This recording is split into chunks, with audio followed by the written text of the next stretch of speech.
اے خدا اب دکھائی دے مجھ کو. صبح خیر.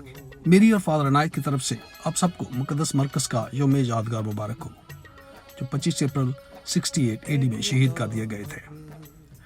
مقدس مرکز کے متعلق تمام معلومات نئے عہد نامہ سے حاصل کی گئی ہیں.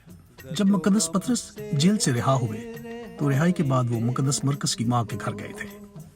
مقدس مرکز کی انجیل تمام اناجیل میں سے چھوٹی انجیل ہے اور کہتے ہیں کہ اس میں انسانیت کی طرف سے مسیح خداوند کے رد کیے جانے کا ذکر ہے.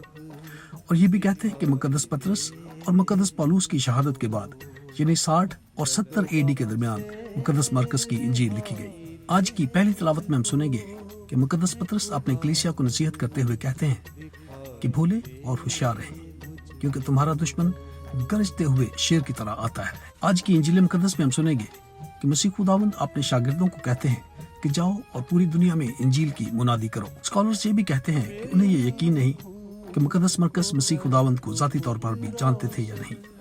بعض عالم کہتے ہیں کہ جب مقدس مرکز مسیح خداوند کی گتسمنی میں گرفتاری کا ذکر کرتے ہیں تو وہ در حقیقت اپنی گرفتاری کا ذکر کر رہے ہیں. کہتے ہیں کہ ایک نوجوان جس نے کتان اوڑھی ہوئی تھی اور وہ مسیح خداوند کے پیچھے پیچھے چل رہا تھا، اور جب انہوں نے اسے گرفتار کیا تو وہ اپنی کتان چھوڑ کر بھاگ گیا اور ننگا ہو گیا. مقدس مرکز نے اپنی زندگی میں مسیح خداوند کے اس حکم پر بھرپور عمل کیا کہ جاؤ اور انجیل کی منادی کرو. مقدس مرکز ایک لکھاری تھے اور انہوں نے لکھائی کے ذریعے مسیح خداوند کی انجیل کی منادی کی. ہم بھی موسیقی، تحریر، ڈرامہ اور شاعری کے ذریعے مسیح خداوند کی انجیل کی منادی کر سکتے ہیں. کیا ہم بے خوف مسیح خداوند کے زندہ ہونے کی خوشخبری دوسروں تک پہنچاتے ہیں؟ یاد رکھیے خدا ہمیں بہت پیار کرتا ہے اور امید ہے کل آپ سے دوبارہ ملاقات ہوگی. خدا آپ کو بہت برکت دے.